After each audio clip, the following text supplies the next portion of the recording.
নবী সাল্লাল্লাহু আলাইহি সাল্লাম বলছেন, উম্মত প্রত্যেক শুক্রবারে আকসিরু আলাইয়াস সালাম, তোমরা আমার উপরে বেশি বেশি দুরূদ পড়ো। ফাইন্না সালাতাকুম মা'রুদাতুন ইলাইয়া, কেননা জুমার দিন তোমাদের দুরূদ শরীফ আলাদাভাবে ফেরেশতা আমি রাসূলের সামনে আমার রওজা পাকে পেশ করে।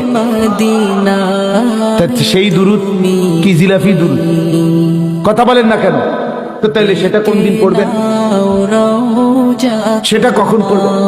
নবী সাল্লাল্লাহু আলাইহি সাল্লাম বলেন, আমার যেই উম্মত প্রত্যেক শুক্রবার দিন আসরের পরে 80 বার একটি দুরূদ শরীফ পড়বে, আল্লাহুম্মা সাল্লি আলা সাইয়্যিদিনা মুহাম্মাদিন নাবিয়্যিল উম্মি ওয়া আলিহি ওয়া সাল্লিম তাসলিমা, এই দুরূদ শরীফটা আমার যেই উম্মত প্রত্যেক শুক্রবার দিন আসরের নামাজের পরে বৈশা পড়বে, রাসূল বলে আল্লাহ তাআলা তাকে 80 বছরের গুনাহ মাফ করে দিবে। এটা পড়বেন কোন দিন?